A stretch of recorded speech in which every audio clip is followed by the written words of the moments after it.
My name is Kevin Derito, and I'm the lead pastor here at Mavuno Downtown, and I'm glad to be here today to bring the message to us.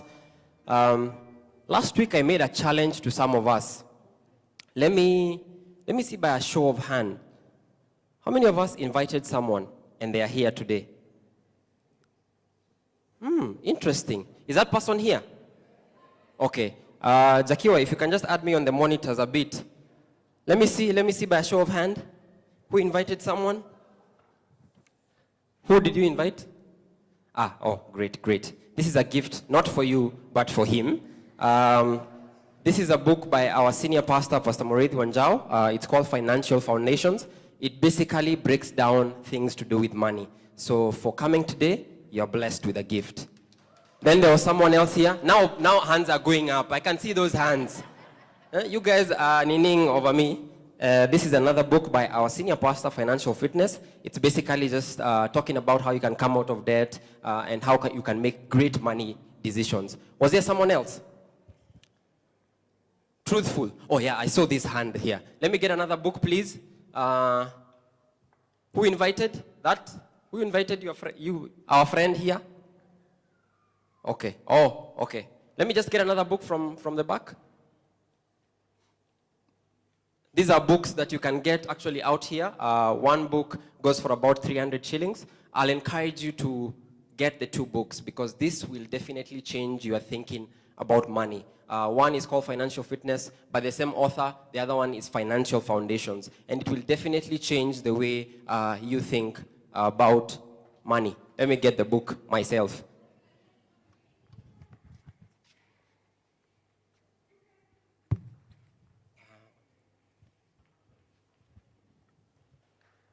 There were two hands on this side. There was this one here, and there was this one here, and then there was someone there. Just pass it down, please, to that lady right there. Yeah, when you come to downtown, you get gifts. Amen? Great. We are beginning. We are right in the middle of a series. It's called When I Get Rich. Now, I said this, that this is not a series about how to get rich. But this is a series about how to be when you're rich.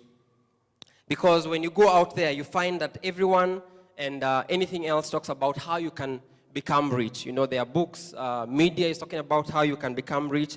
But then what we want to do with this series is that we want to help you so that you can become good at being rich. When you get rich, or when you are rich, you can become good at it.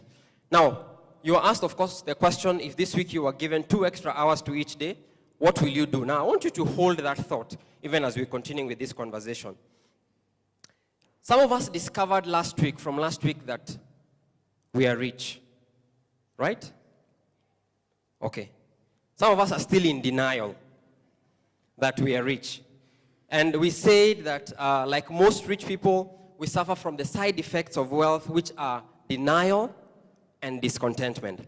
And these side effects cause us to suffer from an affliction of the rich people called hope migration. And this is where your hope migrates from trusting in God, putting your hope in God, and you begin to trust in your money, to begin to trust in your riches.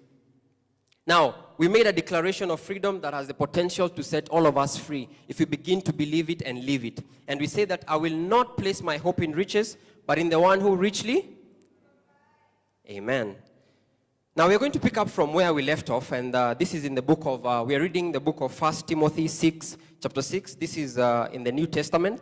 1 Timothy chapter 6, verse 17 to 19, where we found a specific instruction for the rich people. This is written by Paul, who wrote much of the New Testament to his apprentice Timothy. And we find that as he's talking to this, he has a specific instruction to the people that he considered as rich and successful Christians.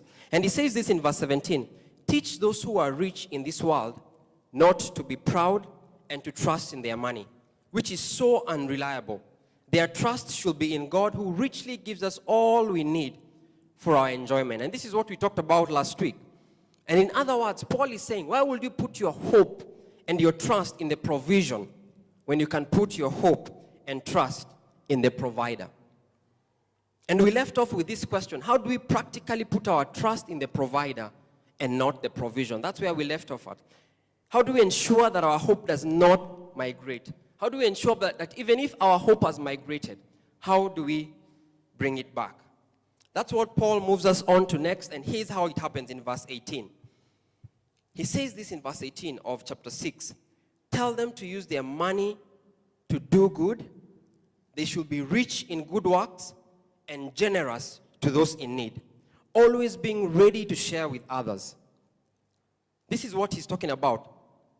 Now, this is interesting because he doesn't command them to do good deeds and be generous in the average way. Because all Christians, everyone who knows himself or herself as a Christian, we are expected to do good. We are expected to be willing to share. We are expected to be generous. Every follower of Christ is expected to be a good person. And he's saying to the rich people that, hold on, that you as a rich person, you need to go a step further. You need to go a step further from the average. Because the more you have been blessed, the more you have. The more opportunity you have to do more good and to be generous than the average person. This is what Paul is saying. That you as a rich person, you have an opportunity to bless more. You have an opportunity to give more and to do good more than the average person. You remember last week I shared and I said that the highest paid 1% of the world earn an average household income of how much? 250,000 shillings per month. And the highest paid 10% earn an average household income of 88,000 Kenya shillings. Now, I suspect that our definition of exactly who is rich was shaken by this. How many of us visited the website after that? globalrichlist.com? Some of you did. Do you consider yourself rich now? Or some of us are still in denial? You know, some of you guys actually send me direct messages and you are in denial about it. So visit, please, if you are not here, globalrichlist.com, and then key in your net income there. Can I give you another definition of a rich person? I've come to see rich people have time. Rich people have time. How many here work 5 or 6 days in a week in order to have money to provide for food, clothing, and shelter for 7 days? By a show of hand. Okay, we have a couple of guys. The others are still in denial. Tell your neighbor you are rich. Do they look like they're in denial? Okay. Let me break this down for us. Did you know that this is not the case for most people in the world? That in many parts of the world, including our own city, people often open their businesses on Sundays and public holidays because they literally live from hand to mouth. Well, some of us here open their businesses on Sunday because they're just greedy and they just want more money. But there are people who, because they depend on that, their rent depends on that, their money for food depends on that, they have to open their shop throughout the week. And the scene in many factories is thousands of people rushing to clock in before 8 a.m. When you drive up Mbagathi Way, for those who are privileged to drive, around 4, 5, 6 in the morning, you'll find a whole lot of people walking down Mbagathi Way from Kibera going to the factories. And they're rushing in because they need to clock in. Some even before 7 a.m. Some even at 8 a.m. Because if you don't clock in on time, then you don't get paid for that day. And if you don't get paid for that day, then you don't have food. Which means you don't have anything to eat. And this happens even on Sunday. Some of these people from their families, you find that their children have to work to provide for school fees and even to provide food on the table. That's why you're finding very many children right now begging. Of course, some of them are not real, but this is a situation in many families. Now, some of you are like me. Maybe you have 3, 4, 5 dependents living in your household. And you find that out of those, only 2 of you have to work to provide food, clothing, and maybe even sometimes save for the future for the whole family. How many of us are like that? You have dependents who are waiting on you, who are depending on you to provide for them.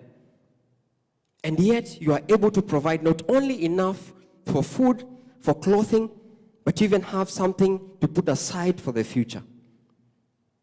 And the thing is this, most of our kids, most of our siblings, our younger sisters and brothers, they don't have to work so that they can earn school fees or even to buy food. Let's check in on our day. Randomly. Just let's agree on the major things that we spend our time on in a day. What do? Let's break down a whole day. Okay, sleep is one. Work is another one. Let's generalize. I know some of you guys have special gifting for special things, but let's just generalize and we all sleep, right? We all work somehow. Let's categorize even school as part of that. So we can put work and school together. And then eat. Not everyone eats. Okay. Eat every day. Okay, that's fine. What else? Not everyone exercises, unless it's in their minds. Travel. Because you're in a mat for like about 1 or 2 hours. Okay, we can put travel there. If you're driving, if you're in a mat, we can put travel there. Okay, let's say, roughly, let's begin with, what do we begin with? Work. Let's say work. How many hours average do you work? 8. I've had 9. Let's agree. Talk to me, guys. 8 hours? That's fair enough? 8 or 9? We do 8 hours. Okay, we work for 8 hours. So let's multiply that by, how many days do you work in a week? Do we do 5 or do we do 6? Because some work on Saturday. Most people, how many say 5? Okay, let's go with 5. Okay, so 8 times 5, that's 40 hours. Okay? Let me ask Dan at the media team to help me with that. So that's work, 40 hours. How many hours do you sleep? Average.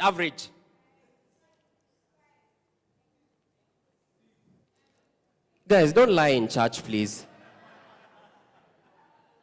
36 hours. Be real. How many hours do you sleep? Huh? Okay, let me hear. How many hours do you sleep? 7 hours? Okay, how many say 7 hours? How many say 6 hours? How many say 8 hours? Interesting. 8 hours or more. Okay, so we go with 8 hours. So you sleep 8 hours. So you sleep for 8 hours times 7. That's what? 50? Sorry? 8 times 7 is 56, right? Okay. Sleep for 56 hours. And you work for 40 hours. Can I just end this sermon here?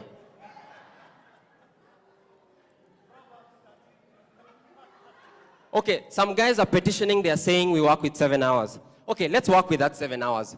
7 hours times 7?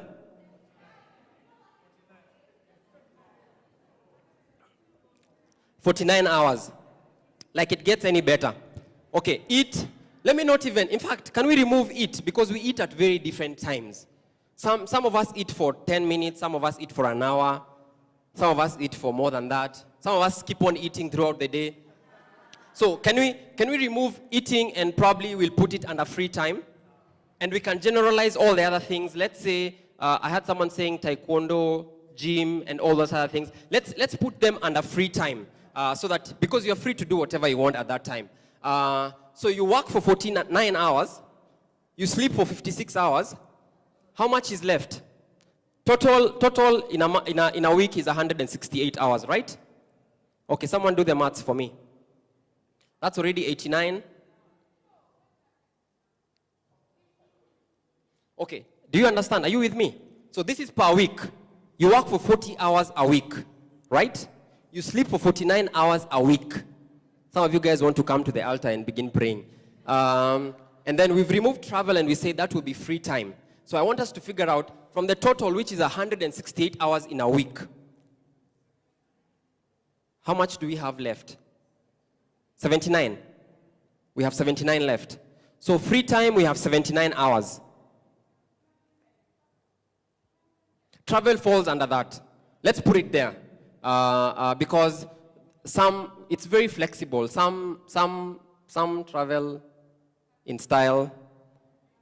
Some travel for half an hour. Some of them walk to work. So we can probably do it like that, because then 79 hours, then you're free to do whatever you want to do. Okay, let's work with this, and then I'll try and drive my point and see whether you can be able to understand. So basically what we are saying is that you have 79 hours to do what you want with it. You can choose to eat, you can choose to sleep, you can choose to travel. You can choose to do whatever you want to do with these 79 hours. You can choose to tweet, Facebook. Let me tell you, WhatsApp has become another animal. Anyway, that's a story for another day. So, 79 hours, don't you think that's much time? You actually have more time in your hands than you do when you're working. Okay? Let's walk together. Now, again, like last week, even as I talk about free time and 79 hours, no one is thinking about, hey man, I have so much time in my hands, because all of us are in denial. Because we all are busy. Even I am busy. I don't understand. In fact, when you say free time 79 hours, even me, I'm busy. But here is the thing. When we earn a lot, and when we have more money in our hands, what do we tend to do? Now this is where I get to the special giftings. Someone talked about taekwondo. So we sign up for taekwondo, we go to the gym, we go play golf. For the men who are well up there, you know, we start playing golf. We sign up to the gym because now we have some extra cash, and you're no longer lifting the stones in your backyard. Some of us take yoga classes. It's called Zumba, something like that. Those fitness classes. You sign up to a prestigious membership club for the students. You know, all of a sudden now you have a little bit more money and more time, so you start hitting the club and discover Nairobi. You're on a discovery tour. You know, for the ladies, you used to go to the salon once a month until you scratch your scalp off. Now you go to the salon every Saturday morning or every week, because you have more time and you have more money. Okay? For those of us who are privileged to have cars, and this I'm speaking to the men. Now you no longer take it to your local car wash, because all of a sudden your paint will fade. You take it to the express car wash, where, you know, you drive in as the car is being washed, it's being scrubbed, it's barely, and this is what we do now. You know, for those of us who are privileged to have children, we have more time, and now we earn more. So what do? We sign up our children for tennis, for music, for swimming, for taekwondo, for karate, all those things put together. Now, what I'm trying to say is that there's nothing wrong with enjoying yourself and having hobbies and those kinds of things. But Paul's warning to the rich people is that they should not waste the extra opportunity that they have to do good.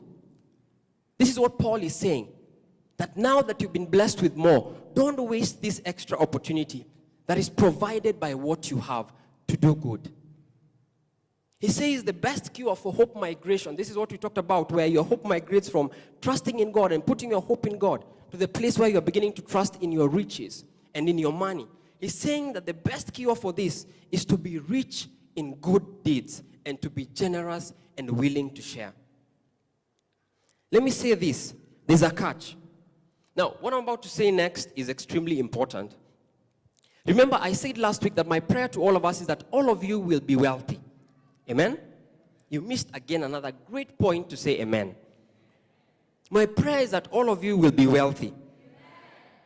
And I hope that you will apply this truth wherever you find yourself in it, because it's a powerful truth that will transform your life. And it's this: it's not the amount you give away, but the percentage that counts. It's not the amount that you give away, but the percentage that counts. Let me illustrate this. And the surprising thing is that God, you'll find when you read the Bible, God is not impressed by amounts. There's one particular story in the Bible when someone gave so much that Jesus was completely impressed. And one day, he and his boys, the disciples, the 12 disciples, were in the temple. And he's watching people give. Now, in the temple, the way they used to do it is that they will not pass an offering bag like we do. They will have either a small jar or a container. Right as you're walking in, you'll find that you're dropping in your offering there. And even as you're walking out, the jar is there so that you can drop in your offering. Now, first of all, I find it fascinating that Jesus was actually watching and counting how much these guys were putting in. Like he was standing there.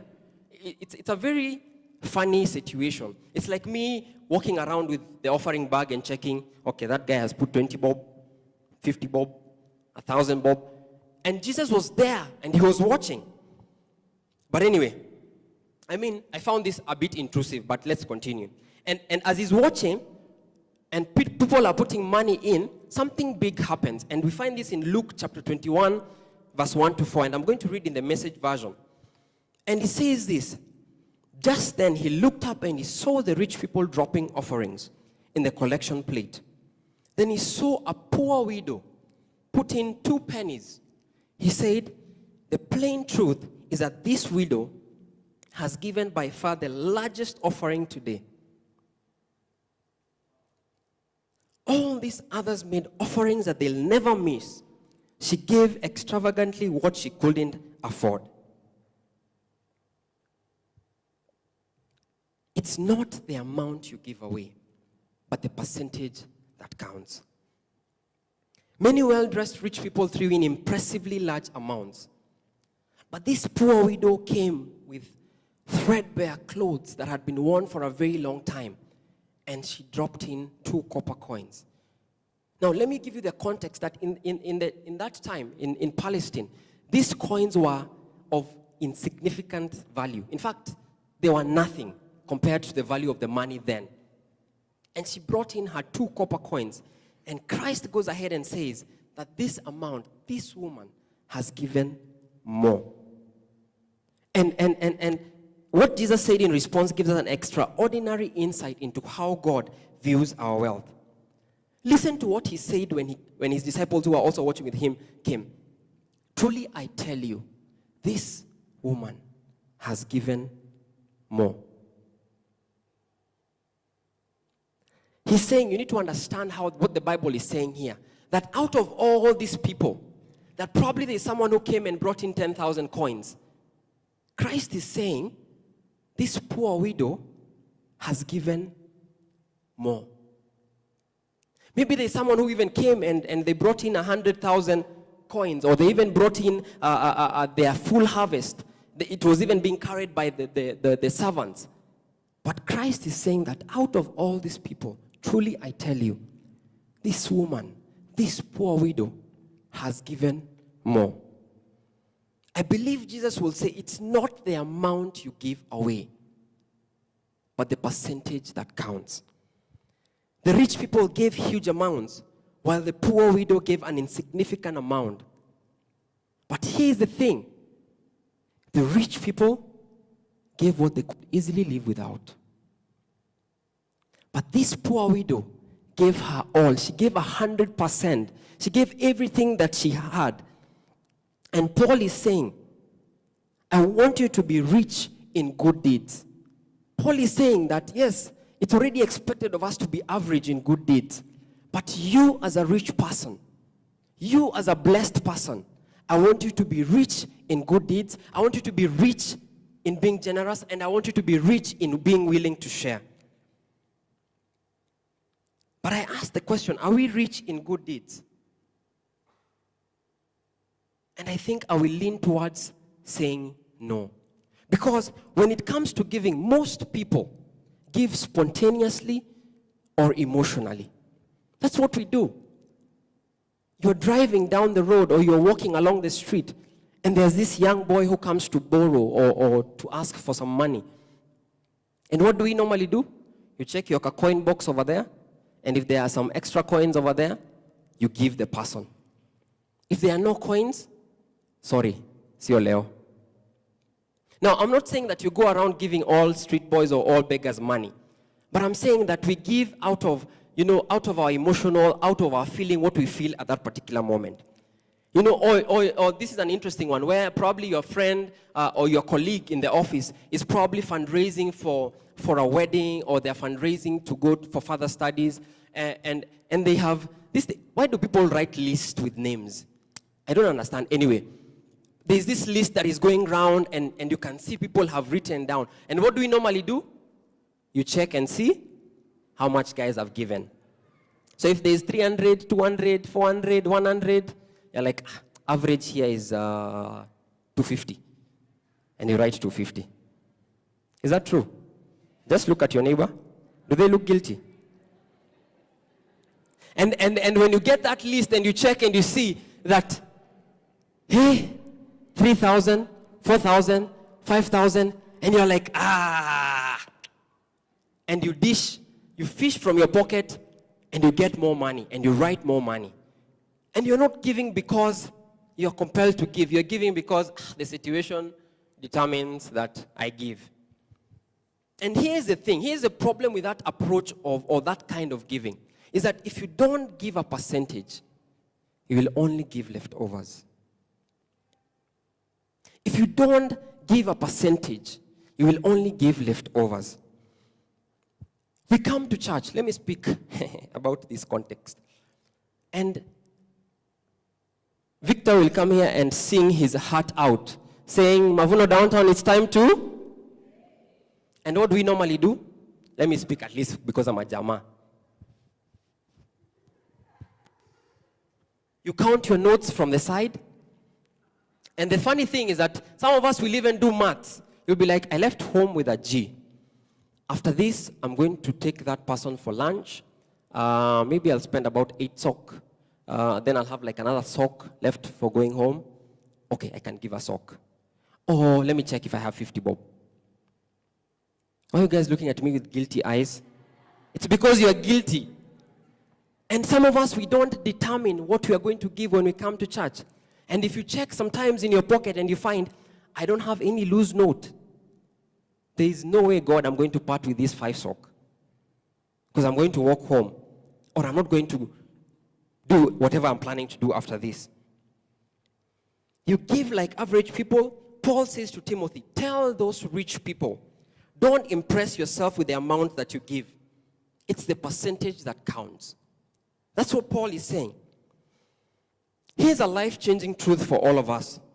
Whether you're single, whether you're about to get married, whether you're married, what I'm about to say will save your life and it will position you for a life of wealth.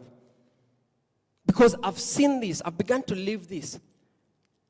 And I can testify that God is doing great things in my life. And here it is. When it comes to money, whether you're married, whether you're single, agree on a percentage of your income to live on and stick on it. When it comes to money, agree on a percentage that you're going to live on and stick on it. Pick a percentage that you are going to give, pick a percentage that you're going to save, and pick a percentage that you're going to live on. And agree on that and stick to it. Let me break it down using even my personal example. Now, this is my wife and I's example. You can copy this, you can do it your way, you can choose to do it your way. Because we calculate from the gross, the total amount. And of course, by the time your salary is coming, 30% is already gone to the government. And it's normally not even 30%, it's like 27, 28% for the exports. And then we have agreed and we determined that we give 15% out of our income. Now, 10% is automatic, which comes to tithe, because we tithe even to the church. And we believe and we live by this. And even as Mavuno Downtown, we live by this because we tithe, and it's a command. In fact, that's a sermon for another day. So we give 10%, and then 5% we give by supporting our parents. We give by even supporting other people. And then we save 25% of our income. And then we live on 30%. So regardless of how much your money is going to grow, regardless of how much your income will go up or go down, agree on a certain percentage that you're going to live on and stick to that. Follow through. Because I can tell you, that I've started seeing God doing amazing things in our lives. It has brought such financial freedom in our house that we don't have to struggle, because you already know that at the end of the month, at the end of the day, this is how much we are living on. Now, I can guarantee you, in the next couple of years, you will come and tell me, that truth has changed my life. And you can tithe to the church. How do you choose what percentage to give? How do you break the cycle of hope migration? And it boils down to this: pre-decide. It boils down to this. If you want to be prepared to manage more money, if you want to be good at being rich, if you want to have margin financially, you have to pre-decide. I suggest that you begin by pre-deciding a percentage of your income that you need to give. Because what this does, even if you're not a Christian, by the way, even if you're not a believer and you're here, and maybe you firmly believe that you need to give out to a charity organization, it's okay. What I'm saying here, these are universal truths. People who are even guys from secular world, from the Christian world, talk about this. That you need to decide on how much you're going to give, because what that does is that it prioritizes something that is bigger than you. When you come and give to Mavuno Downtown, when you tithe to Mavuno Downtown, you are tithing to this greater vision that God has given, and God is using Mavuno Downtown to take us through. And the thing is this: if you're not a member of Mavuno Downtown, tithe to a church, tithe to a place where you can find where you do find spiritual nourishment. But if you're a member of Mavuno Downtown, tithe here, because this is where you're getting a spiritual nourishment. Write those checks at the beginning of the month. Pre-decide. Write them before you write any others, because it helps you to prioritize your life and to begin living for something bigger than yourself, and not just focusing on yourself. That way you don't give leftovers, and you don't feel generous when you're actually not. It's not the amount you give away, but the percentage that counts. I will also encourage you to prioritize giving some time to do good within the context of the organizations that you give to. Let me speak about Mavuno Downtown, because then at least I understand this organization. And one of the reasons that we love when you volunteer here at Mavuno Downtown and you serve is that you are learning to give your time, you're learning to give your money to something outside of you that is a blessing to other people. That's basically why we always ask you to serve and get involved in serving, because you begin to understand that your life is not just about you, and that you're blessed to be a blessing. You're learning to live for something bigger than yourself. But for it to be meaningful, you cannot afford to do it out of spontaneity. You have to pre-decide the time that you're going to give in service. And the irony for many of us is that as God blesses us, those same blessings are what keep us busy from serving others. Your business has grown, your company has grown, you've gotten a promotion, you've gotten married, you have children now, and all of a sudden, your time is crowded with all these things that you're trying to do, and you no longer have time to do things for other people apart from you and your family. Paul is saying, the more blessed you are, the more rich you need to be in doing good and in generosity. It's not the amount of money that you give away, but the percentage that counts. Let me say this. Most of us will not be here this morning listening to God's word if hundreds of people did not pre-decide to get up this Sunday morning, to wake up and be here early and set up and to ensure. We as Mavuno Downtown, we rent this place and we set up every Sunday morning. And there are people who have determined to come here every day. There are people who have predetermined that they are going to come here and be the first face of Mavuno Downtown, and they are going to usher. There are people who have determined that, I'm going to give of my time and ensure that whatever happens here on stage, they give of their time to practice the music team. They give of their time to practice on Saturday mornings so that you can come here and be blessed. And that's what God is doing through them. And I want to say that some are young people just out of school. Some are just beginning their careers. Some are even way up there in their careers, and they are wealthy. And the paradigm to this is that as you grow wealthier, what normally happens? People serve you. But Paul is saying something different here. Because he's saying that as a group of rich people, you need to go the extra mile of doing good and being a blessing to others. And he's saying that it's not the amount of money that you give away, but the percentage that counts. How do you figure out what percentage to give? You predetermine. That you choose, that you know what, this month I'm going to give of my time, these hours, to this ministry, to this children home, to this bigger thing that God is calling us to do. And let me say this with all due respect. And that's why most of all these initiatives that we hear about,